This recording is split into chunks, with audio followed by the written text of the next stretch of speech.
and Mastering Modern Selling. Tom Burton Woohoo! here with my co-host Brandon Lee, and Carson is wrapping up his Florida vacation. And Brandon, it sounds like you're starting your Florida vacation tomorrow. Well, it's not a vacation. I have Uh, business meetings in Tampa, but you know uh, what? Anytime you're in Florida, it's kind of a vacation, right? yeah. So anyway, Carson's had, I think, had a couple weeks down here. He'll be back with us next week. But again, we have a great guest to fill in for Carson's absence. Juan Pablo Garcia, live from Spain. Not quite Barcelona, but close to Barcelona, right? Yes, right. That's great. I live between Barcelona and Tarragona. I Yeah. don't know if people knows this place. It's awesome. I really like to live here. I'm really happy about the culture, the place, and everything. I'm not native Spanish, but I've been here for 21 years now. Well, as you were just saying, what it's 9:30 there, and Yes, you're going to be thinking about going to dinner in a couple hours. So after the yes, show is over, that's normal dinner time there. yes. So This, yes.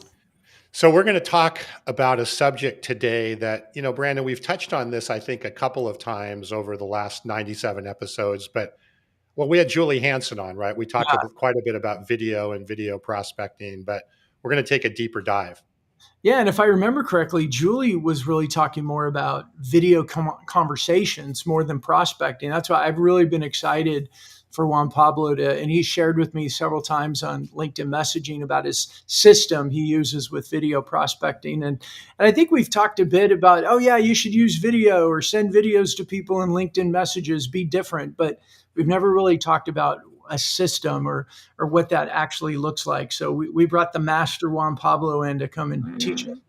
That's right. This is an exaggeration from your part. And the other thing is that if I have to fill the slot left by Carson Hedy, he's one of my heroes. So I don't want to have that responsibility over my shoulders. No, you have all that responsibility. Carson's not here, and you need to carry the load. Yeah. Speaking about video prospecting, I'm not an authority, but I learned the hard way things that work, things that don't work. So I'm really interested in helping your audience and you to understand what I found during these latest years, really practicing this. And if you want, I can share some basic stuff with you, and then we can go deeper if you have questions and things. Yeah, let's do that. Let's start off, Juan Pablo, tell us a little bit about your background, what you do, how you got into Yes. video prospecting, and then, we'll get into the system and then kind of keep peeling the onion from there to see, what's the right way to go. Okay, that's a great point. So I can start with the story. If you ask me what I do, I've been my whole life, I'm 56, I think. Yes, 50, 55, about to be 56 in 1 week, in 2 weeks. And I've been my whole life selling technology. I've been selling technology since I started selling Apple computers and Apple related computers in the ages where you can see the Wire magazine, the doom of Apple will fail, they will disappear. So I'm such old guy. So the first job I had here when I arrived to Spain, maybe 21 years ago, this will help me depict the whole situation about video prospecting, because I think that selling evolves, change, but there are things that never change. So I had one colleague in the first company I started working here in Barcelona, that his day was like this. He will arrive driving a motorcycle first in the morning. He will be there. You will arrive to there, and he will be and he was like in a hurry. In a hurry for what? He was grabbing a cup of not a cup, the machine for the coffee on the table, get a list of names, numbers, or whatever. 1 hour or 2 hours calling people. When he was finished with that, helmet again, running onto the motorcycle, off he went, and then the next time you will see him was next day. And then the other time you will see him was when they say the best seller of the company is Raul Lopez Puig. That's the guy. So he was doing, what was he really doing? He was having conversation with people. That's what I think is our main job. But he had a really important detail, I think, in my opinion, is that he was an expert in what he was talking about. It's not that, I will wing it. And in my opinion, to sell is to help. So our main job is to help people. you can't help someone if you don't know what's your value or what do they need. So that thing never changed. So how should I position video selling? It's just to be in contact to people. You have to be in contact with people. People is in digital media today. You have, after COVID, especially, people is more used to be on screen like we are here, or to receive videos or to send videos.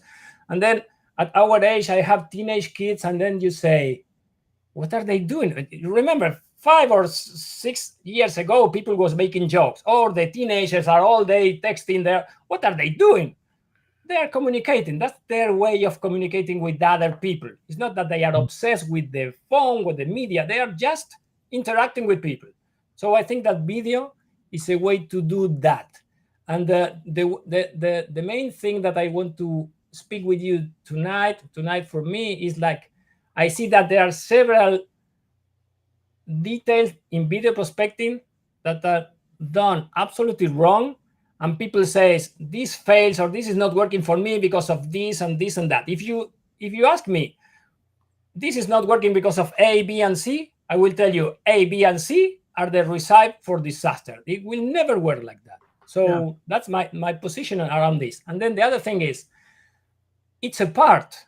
It's not, I'm not recording videos all day and that's the only thing I do. I still consider that the best thing to do is what Raul did 21 years ago and still doing, because I went to he works for Adobe Education today, and he went to his office. He was not there, of course. He was selling someplace.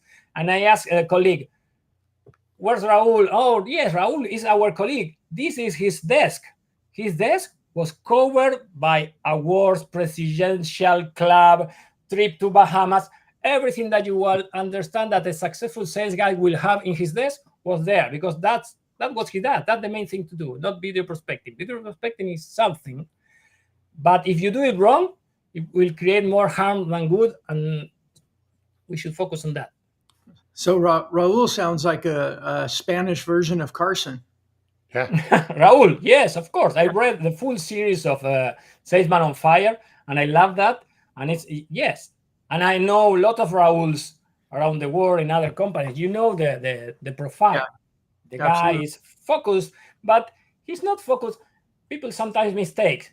They say, oh, successful sellers are greedy. They don't have time. No, they don't have time to lose. And they always focus on helping people and knowing people and interacting with people. And they are experts managing internal resources. That's another really good characteristic of successful sellers. So before we get into the system, let's define, because I think there could be people that are wondering, what exactly do you mean by video prospecting? And how does that differ from, Brandon, what you do on LinkedIn or what you do on here? What exactly is video prospecting and how it differs from other use of video? Okay, I will define it in my own terms related to what we have been sharing until now. Is to use video to achieve the first goal that I consider that you have to do when you speak with someone. Remember, when you create an opportunity in Salesforce and your boss asks you, who do you know there? That's the main thing. Do you know anyone? So the first goal is to know people. If we don't know people, we can't do business with anyone. If you are unknown, there's no way to interact with people and to advance opportunities to help people. So video prospecting is using video with modern social channels. The main one is LinkedIn.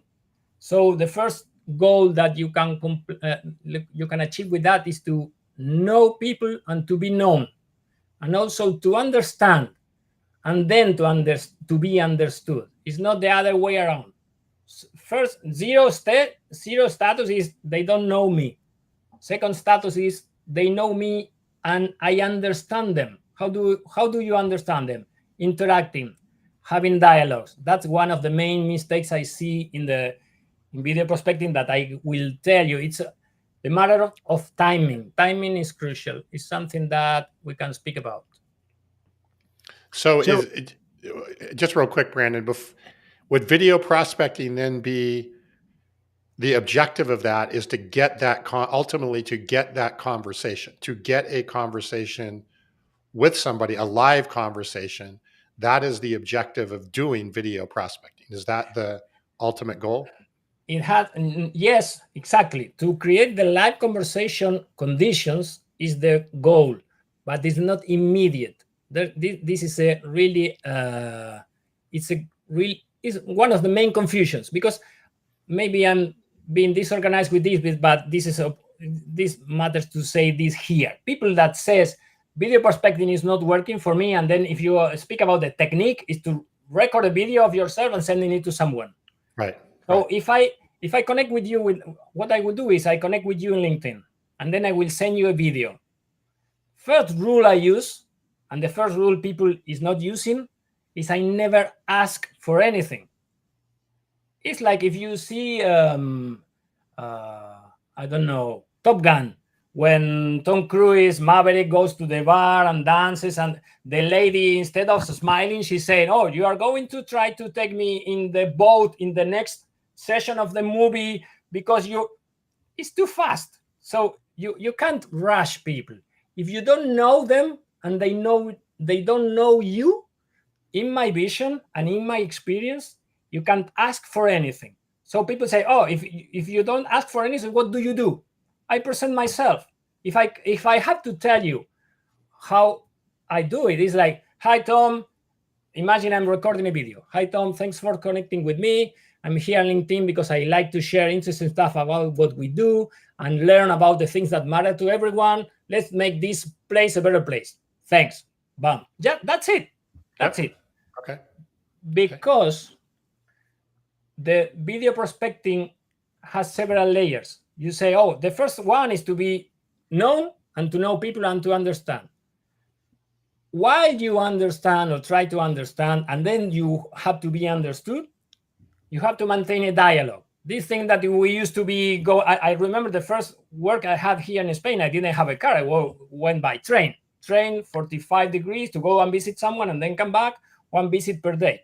Today with video, you can do like, I personally have like 40 or 50 dialogues per day with different people.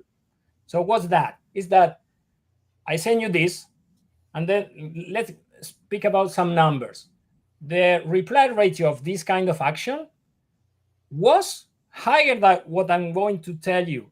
This is changing really fast. Maybe people is implementing this today, and in 3 months, it's not working anymore because of some things that we can go.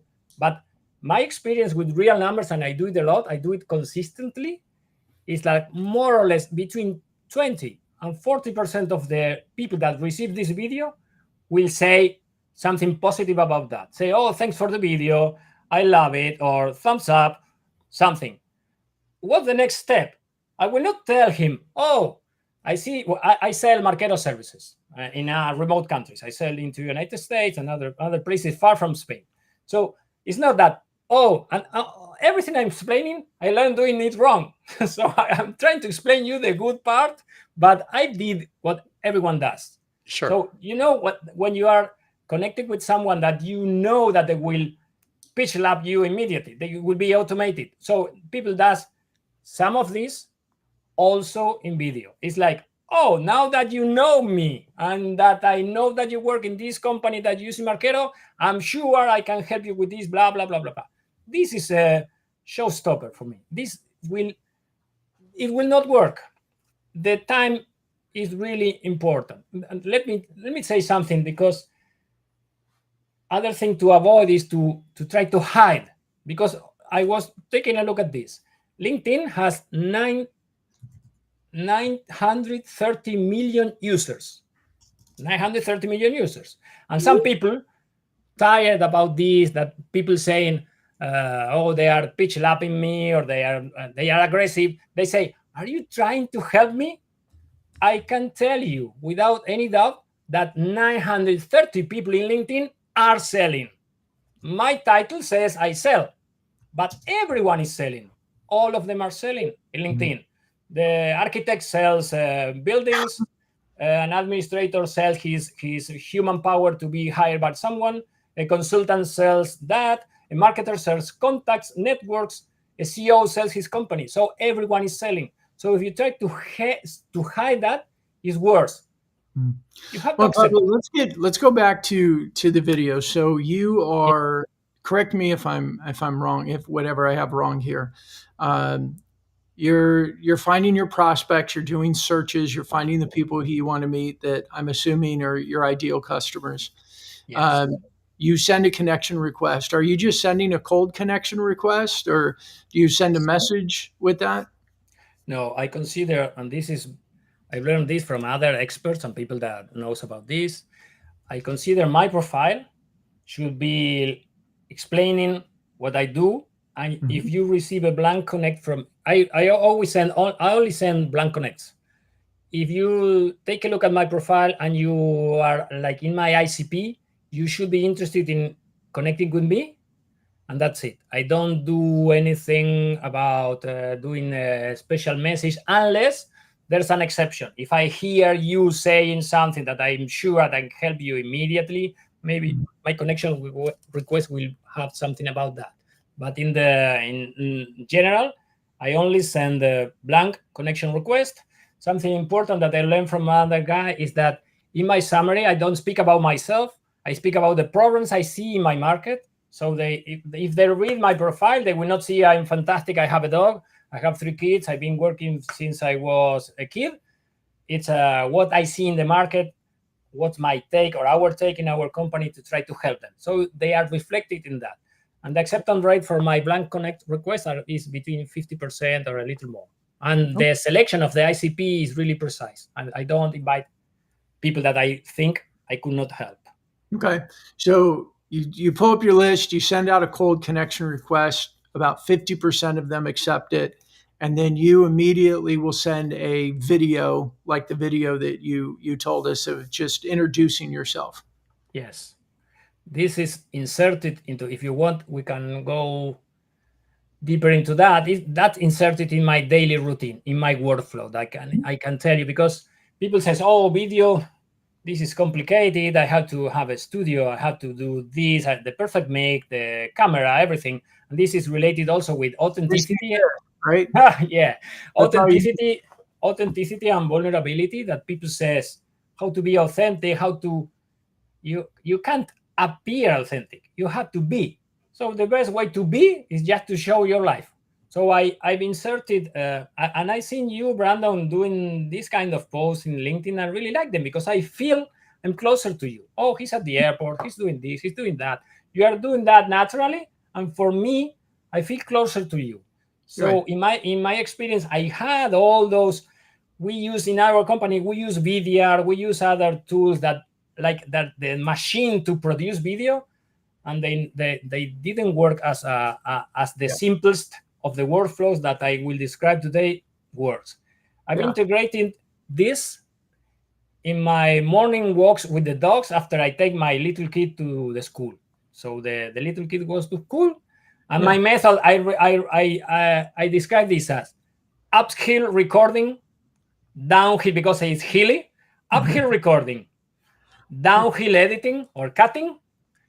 At home is like putting it into the template and send. So this is when I have to say something more elaborate, because I'm going too fast. But first, video. Hello, Brandon, this is JP. Thank you. You don't have to edit anything, but I review the list of the new contacts I have, and then I do that natively in the LinkedIn application. Don't do anything. I don't edit nothing. I do just like that. Then the other thing is, the other usage of video that I really have good results with is when I say, okay, this is something that matters in my market and I have something to say. I will create some content.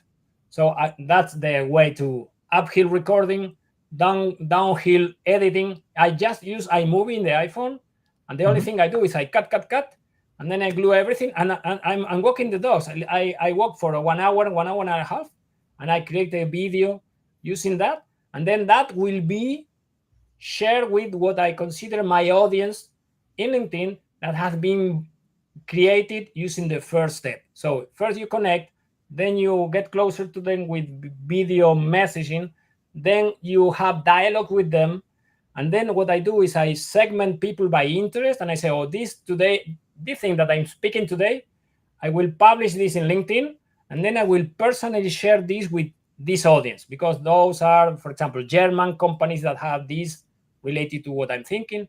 So I share that with them. And the other thing I do, and then with this I finish, is that I reuse and reshare what the company produces. Everyone is doing webinars.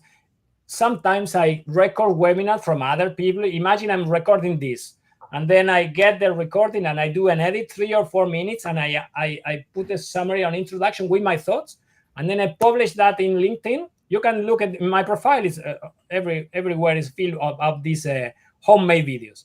I publish this and I share with what I call the audience, because this is related with one of the first mistakes is that I don't have results. It's not immediate. You always the mindset is I need to be adding value for people, trying to help them always. So if you try to help people sharing content, you can reuse video and you can do other things. So that's my workflow. So Tim thinks that your whole secret is that you are taking pictures or videos of your dog in the beach. So I think that summarized it. But I wanted to kind of build on what you were saying, Brandon, because I think there's some nuance here on what JP is saying. So you make a connection request, right? I accept it. You then send a video to me, just an intro. Hey, how are you? Nice to meet you, blah, blah, blah, right?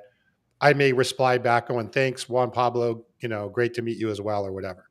But then what I hear you saying is, whether it's your own content or your company's content, you're kind of curating that content based on the interests that they're there.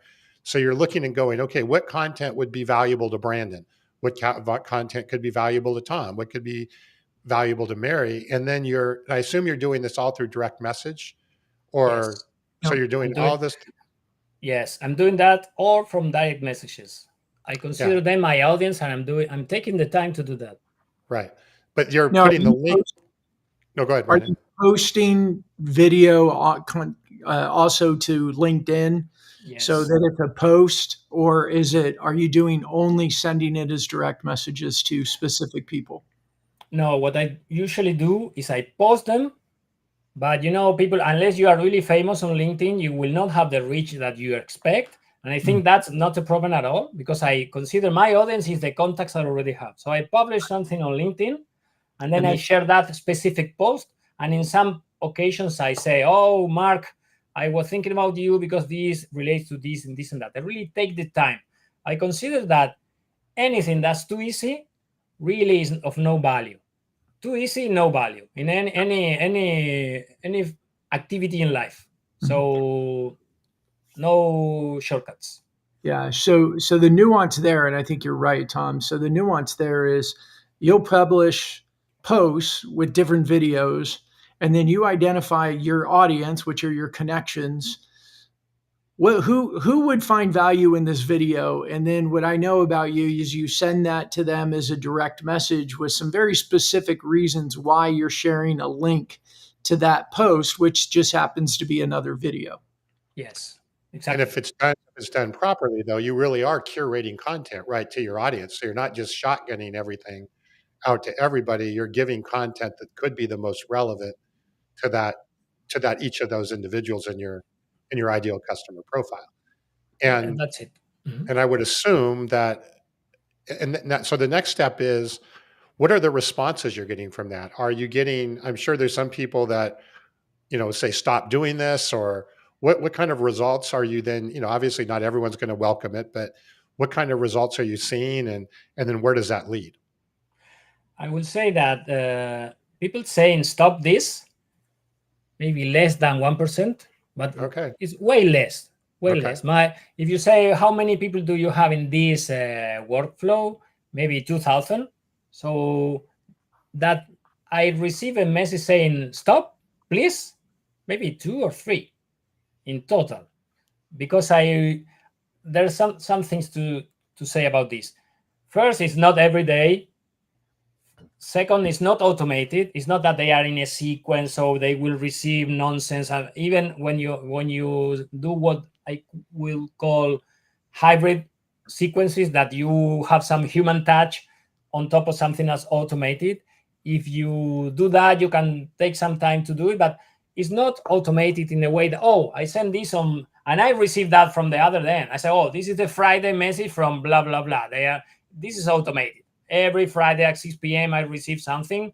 There's no one, the same thing I told you. If it's not effort, it's no value. So I perceive that as, oh, this is an automation. I don't care. So I care about what I do. And in some cases, they said the first, the one that her, it was like a bad mouth for me was one from my vendor we represent. One of the pre-sales guy that maybe I messaged like 90 of them, say, please stop, don't share this with me. I was like, oh, sorry, but this is good for your clients because we do your services. So, but I explained, but it's one case is please stop, and then two more say I'm not interested, but it's not massive, and I'm not anxious at all. And then regarding, let me say something about what Tim is writing here about my dog and the beach and the videos, because this is important, because they were like controversial and until something happened. It was like I started doing this. I say, oh, I will do this. And then one day I had a meeting with my boss and he said, JP, what are you doing? This is not official. This is not a template. You should be doing this. Why don't you do a frequent meeting with marketing? So you arrange the messaging, you agree on the content, you use the template, and blah, blah. And I say, that's impossible because my method is uphill recording, whatever I want to say, and I'm speaking with people all day. So I will not have time to wait for marketing or whoever to agree in that. So then part of the company went to Las Vegas to a really big event from Adobe. And then in the plane back, my boss was texting me, JP, you are famous. And I say, what do you mean? Everyone knows you. When we say we work at Kapturall, we're saying, oh, Juan Pablo, my friend. And I say, that wasn't my goal. I don't want to be famous, but I want to be known. I want to understand. I want to be understood. So so he was on the plane and I was texting. Is this happening to you? No. This happened to Josh and also to Yuri. 3 of us.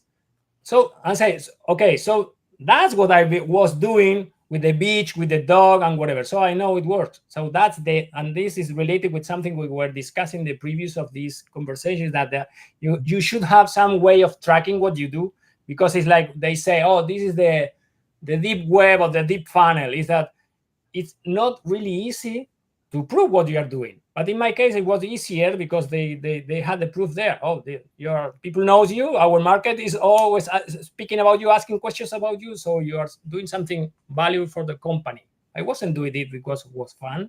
I'm convinced it was working to be known, know people, understand. That was the goal. Yeah, I like that. I think that I think those are two of the biggest opportunities with LinkedIn is, as we say, there's 2 goals that we have for our clients. Number one is that people in your industry are going to say, oh, I see you everywhere. And it's not that we're literally everywhere, but they'll see us consistently because we're consistent in LinkedIn. I think the bigger one is the second one that says, that people say, I feel like I already know you. Yes. I think that familiarity, that sense of connection, of course, that's why we call our company Fist Bump, is that there's a difference. When somebody fist bumps you, there's a connection, there's rapport versus someone that just shakes your hand. And I see the value in how video helps you accelerate that, because you're putting more of your person in front of them in video format, and your voice and your face and your movement and everything, instead of just something coming in writing. Yes, that's absolutely. And it also helps with something. You know what? You named Julie Hansen. I consider her one of my inspirations to understand that you have to be looking at the camera and everything that she teaches. I love her. And then someday I did a video that was having fun about avatars. So I said, oh, I'm JP's avatar. This is I'm doing that. It was a joke. And Julie wrote me, JP, what technology are you using? I'm afraid this avatar is perfect. And I said, Julie, it was a joke. So it's only something to have fun. So you to use video also reduces the barrier that everyone is having today, is is this for real? Is that a person or is a machine creating an automated messages that is getting, oh, I'm thinking about the other thing that's crucial is about using automation that I sometimes I use it, but the main mistake is to use it to persuade using some supposed to be important public information about you. So, like my sister lives in Florida, so I receive an automated message. Oh, I see your sister lives in Florida. So, who cares about that? So people is using that to persuade, and it's a bummer. It's something awful, and we are inundated by that. And the other thing is to use it to prescribe based on what people says. I care about this because I'm filling this form and I select this. I'm reviewing this product. So you can use that information automated to prescribe about something. But if you try to persuade, it's a no-go for me. So on the comment, or the once you are starting to curate that content and send it through direct messages, could be anything. How does that usually evolve? Is there some point where you ask for a conversation? Or do you wait for them to ask for a conversation? Or how do you then bridge that from, hey, I'm building a relationship, into actually prospecting opportunities? Okay, I will say that the main thing to do, I'm in sales and we are legendary to be fighting marketing, but I consider selling a team sport. It's like I'm the seller. I have colleagues that are in the sales team in my company. We have a marketing department. We do activities. So everything has to be coordinated in some way. So you get people into your funnel, or they get people in contact with you at the opportunity level. And one of the main results I got when I do these kind of activities is that people that comes to our webinars, for example, webinars that are highly technical and with a high value, maybe 30 or 40% of those people are my quote unquote friends. So they come to our webinars after they meet me, or they know me because they are in a conversation with me. So once they are down into the funnel, so they come to the webinars, it's easier for me to ask, oh, we've been speaking, we've been dealing with this. Is this a good moment to talk about this thing that you are interested in because you are attending our webinars? Or that's it. That's one part. The other part is that sometimes it would be really good to say, oh, you change jobs. What are you doing with these Marketo services? Can I help you? Can we do this? And then I have several different stages of people. It's people that, remember I say always be helping. Maybe you will interact with people that's looking for a job. When they find a job, they say, oh, JP, thank you for all your help when I was not working. Now I want to ask you for help with this. Or people change jobs. They already know. Everything boils down to what Brandon said, that you feel closer to people. So that's absolutely real. That's what I think. So Juan Pablo, when you're sending these direct messages, you're doing it with the purpose for each person. You're not just spraying it. You said there's no automations. When do you know, or when do you think or is it always you then invite them to a webinar and that's kind of the way that you try to get them deeper in your funnel? Or at some point, is there a cue or something that happens that you're trying to engage them more at a personal level to create a call? Sometimes that happens, but it's rare, because my strategy, remember I said video prospecting is one of the things you can do. I also email, I also do cold calls, I also use the phones. But in this way, what I do is I don't know if you know Justin Michael, but I like what he says about having direct messages with people, having conversations until that happens something that he says, and I believe that for real. He says, is a polarity shift. Is that if you push people, they will be like at the defense. If you have conversations with them and you are really helpful and also curious, if you are curious about what they care about, not your version of your life, it's their problems. If you are curious, they will ask you in some time. They will say, can you help me with this? So that creates the valuable opportunity. It's not as fast as cold calling people and say, oh, I'm trying to sell you this. But I see that in these kind of relationships, this way is much solid. It's not better, it's solid. It also depends on the type of thing you sell. I sell services, high quality services, complex things. It's not easy to sell something to displace a competitor in a call. It's not, oh, tomorrow you are going to do this. Maybe the first stage is that they know us, and they know us in a higher quality way by doing the other thing that just to invading them their day. This is what I practice and what I believe in. I really do actually like, I really like the webinar strategy of inviting your friends, as you would say, right? It's very different to invite your quote unquote friends to a webinar versus somebody who is a cold prospect. Because what I think will happen is, first of all, you'll get more engagement at the webinar. So it'll just be a better overall experience. They'll likely invite their colleagues to attend those as well.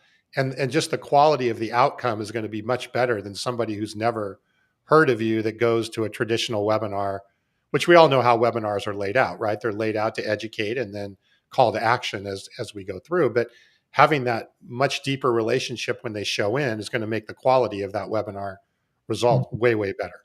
Yeah, and that's I mean, really what I like is, Juan Pablo, you're talking about strategically using your personal brand as part of your sales process. I mean, you're networking. We're going back to what Raul did. Yeah, he made calls in the morning, and then he got on his motorcycle and he went and he did face to face with people. And as you said earlier, when you were on the train, it's 45 minutes to somebody. You could have one meeting a day, maybe two. With LinkedIn, yeah, it's two-dimensional, it's on a screen, but we can have 50 or more conversations in a day. And it takes just consistency. Pull out your phone and do a little research, look at their LinkedIn profile, look at information about their company. Know, as I like you're saying, is you're quoting Covey, know, and then before you're known, right? You're doing your research and you're trying to add value. You're using, I mean, I remember learning a long time ago, like video is just what they call a richer media. It's because you can have inflection, you have facial expressions, you have your body posture, you can have a little bit more fun with it than just a message, just a written word.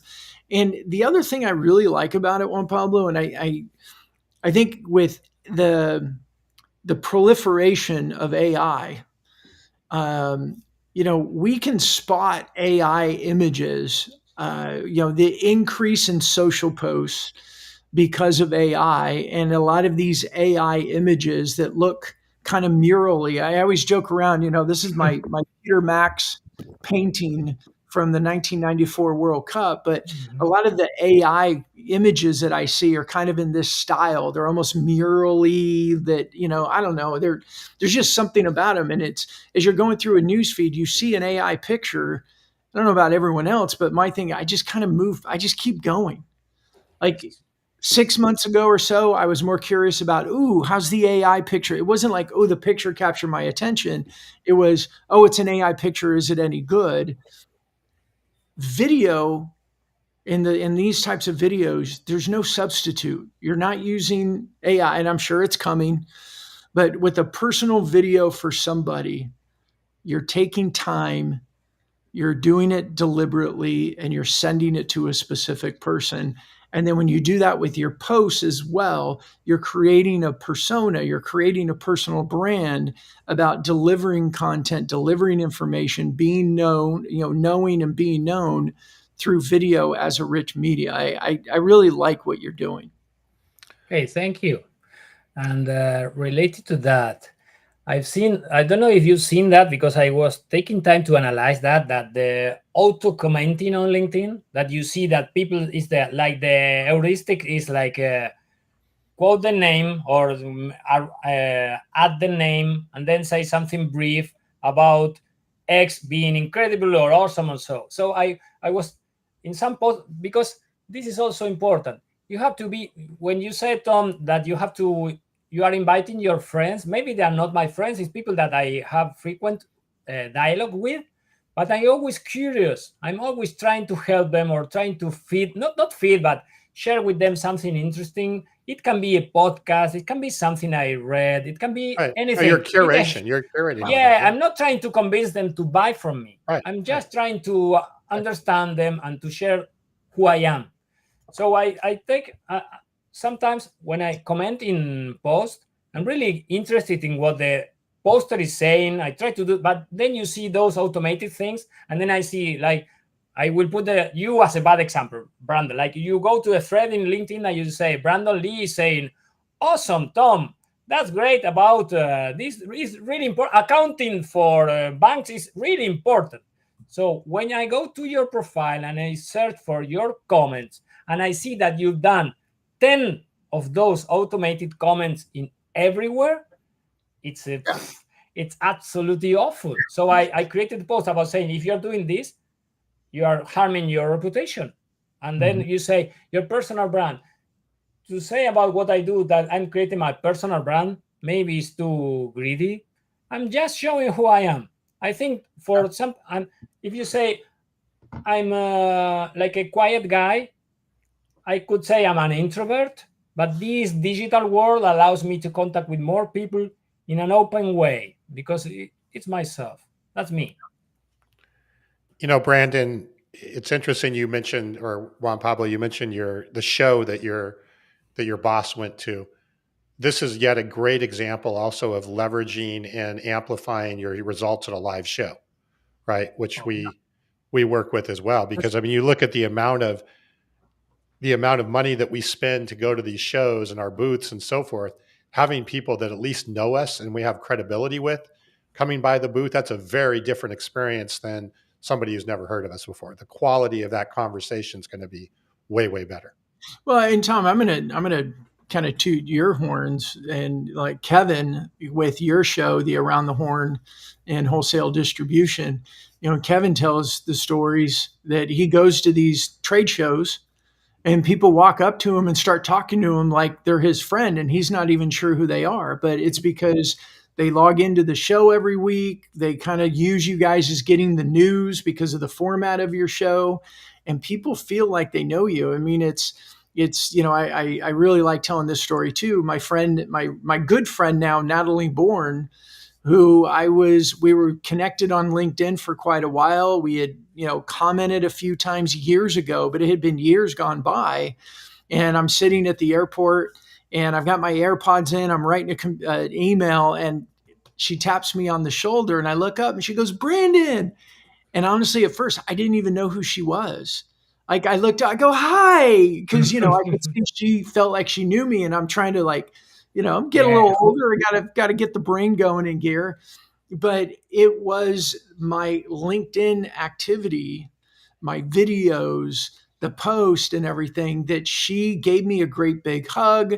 We had a talk. She's like, I've got customers of mine that need what Fist Bump does. Let's talk. And we've since had breakfast. We text each other. But that never would have happened if I didn't have my videos. Now, I know you're specifically really talking too about using videos in direct messages, but I think using videos on our posts too, it just gives us that richer opportunity to demonstrate to people who we are and to be known and to be liked and to be trusted, or for people to feel like they know us, because in this big old sea of sameness that is LinkedIn, we need to stand out as an individual. Yes, and also, sorry, Tom, do you want to say something? Sorry. No, go ahead. I wanted to make sure, though, as we're running out of time here, I want to make sure if there's kind of any other parts of your system, Juan Pablo, that we want to make sure that we cover, because I think this isn't really Brandon, I think this really is a system that he's going through here today. Yeah. And I think the system and the philosophy and the practice behind the system is as important as the content itself. Yeah. Yes, if I would summarize this about the important things is, one, you have to be consistent. To be consistent, you have to integrate it into your day. It's not, I will find the perfect moment. So maybe people I do that, but I don't record videos there. Maybe people takes the kids to training for some sports, so you can do that there. It's I send between 10 and 20 videos per day. And for me, it's less than half an hour to these personal videos because they are spontaneous and they are on the spot. So you have to be consistent. The other thing is you don't need to be anxious about expecting immediate results because remember, one is the personal video. The second is you are building your audience. So anyone that you already send the video, I have something that to not make this too long, but when I send a video, I keep track of all the videos I send.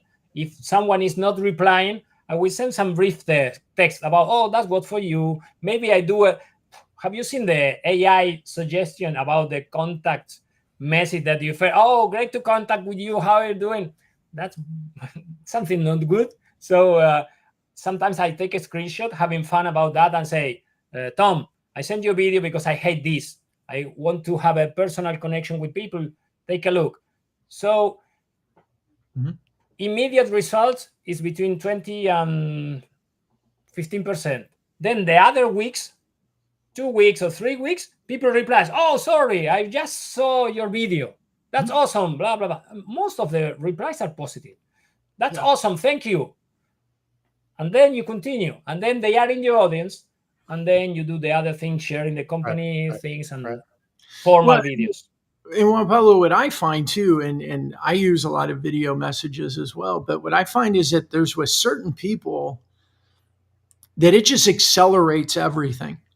Like I've had some where I send, now for everybody, I'm going to show this. I've got this little tripod with the remote on it so I can set my phone on it, because to send a video file, you have to do it through the LinkedIn mobile app. You can't do it on your desktop.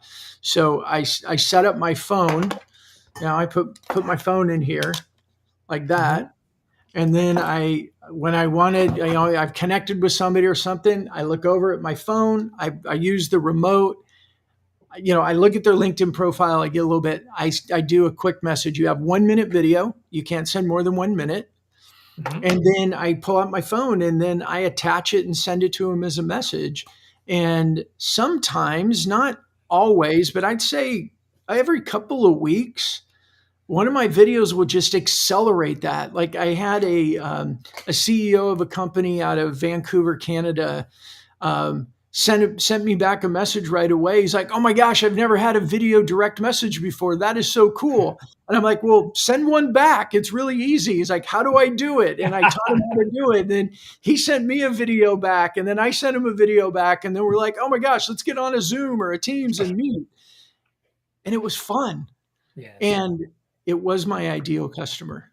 Like everything about it was good. It was fun. We connected. We were humans. And I got to have a sales conversation about it. And he didn't buy at the time, but he's still in my list. I still connect with him. I comment on stuff, and who knows when it'll happen. I bet I'll get a referral from him, or he'll become a client at some point, because the starting point of that relationship happened organically and fun, but it's because I took the time to do the video. Yes, absolutely. You don't have to take so much time, in my view, because it's too fast to say, oh, I've seen this and that. That doesn't need it. Yeah. And the other thing is that I think it's a way of expression. People ask me, you play guitar? Yes, in such way. You play the piano? Yeah, in such way. I draw in such way. But they are means of expression. And I maybe we can close this with this anecdote about my kid. My kid plays the piano, but he plays really well. But because of this, and this reminds me about the iPad controversial advertisement that they say you can replace everything that these great things in life, you can replace that by the iPad. And I say, who cares? Who wants to replace piano playing with something digital? I don't. And so the anecdote about my kid is, he was maybe 9 years old. The piano teacher was coming home every week to teach his older brother. He's 3 years older. And the pianist, to warm up, he was playing the Rondo alla Turca, a really complicated piece of classical music. So my little kid, 9 years old, he said, I want to learn that. So the teacher said, what do you want? I want to learn that. You can't. Yes, I can. No, you can't. Well, let's try. So he was like 3 years. You can ask his brothers. 3 years playing the same thing until now that he plays in churches. They invite him to concerts because he enjoyed the experience. He wasn't worried about doing this brilliantly good. No, he was learning to play the piano, something really hard, a really piece of piano music that was also really hard, and he enjoyed the process. So doing video and doing whatever, writing anything, if we can not cut the needed things to do as humans, the value is seen from the other part a lot. So my son will not change the iPad for the piano, and we should not change this human connection for other things, because sometimes people ask me, can you scale that? No, I don't want to. I don't want to, because you remember when we were young that they say the highway of information because of the internet. Now the highway is like the San Francisco highway at rush hour.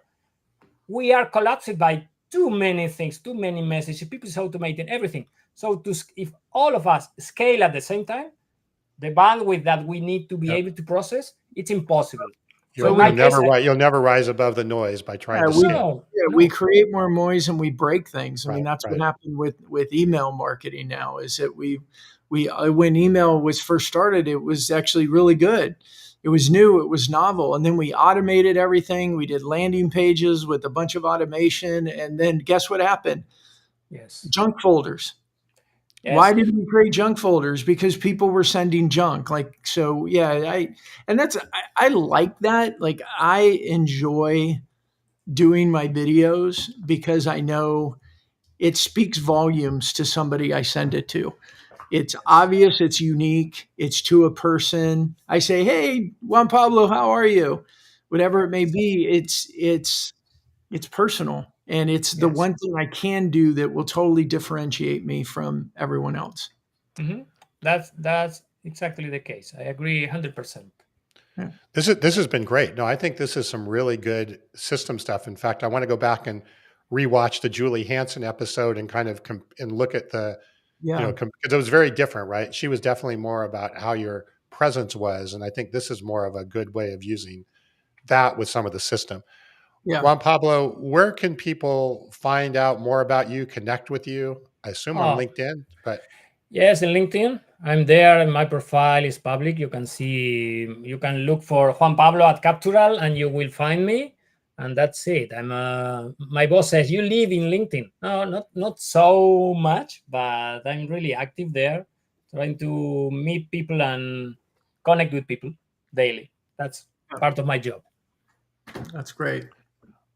Well, awesome. Even if you're not in your ideal customer profile, connect with you, Juan Pablo, and see your process, right? Experience your process. Oh, I'm also totally open to that, because in reality, I receive a lot of messages from people saying, "Oh, I've been watching your video. Can you train me? Can you teach me?" And I don't do that for a living. I just like to help people doing that, because I see the result, and I see people send some videos in some groups that I'm at, and I say, "Oh, that's a Juan Pablo influencer." So that's the good way. That can be improved.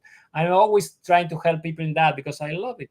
I love to help people doing that, because the results are good for them when they do it in the way I consider is proper. But let me finish with the same thing I said the first few minutes. Things are evolving really fast. Maybe this works today, and in 3 months, because of the pollution, digital pollution that we are living into, people will be tired about video prospecting too. But we should find something human to contact with them from an authentic way. That's what I think. Right. I'll end my part on this. Sorry, Tom, is that as much as I like Loom or Vidyard, there's a big difference when you send somebody a direct message with the link to a video. They got to click it. LinkedIn says, you're about to leave LinkedIn. Are you sure you want to go? They have to say yes in order to get to your video. But when you just record your video here and you load the file on the mobile app, it goes directly to them. They could quickly watch it right inside their message, and you don't have to force them to leave. And I know in my data, when I first started using Vidyard and then moved to Loom and I was sending links, my click rates were a lot lower. take that little bit of time extra to record it as a file, I found is just much, the data is much better. Way less friction, right? Way less friction than all the stuff that you just talked about. So, all right. Well, thanks again, Juan Pablo. We don't have Carson to wrap us up, Brandon, so I'm going to turn it over to you again. Yeah, it's hard. I've got to figure out my own way to end it though without Carson, because it's the happy modern selling isn't my thing. It's no, it doesn't quite come across the same way. Yeah, my thing is going to be maybe just a fist bump. Yeah, I can do the fist bump, but my encouragement to people is own your personal brand by being consistent. It opens doors. Own your personal brand. All right. Yes. That's good. All right, Juan Pablo, go have dinner. Thanks again. Thank you. And thanks everybody for listening.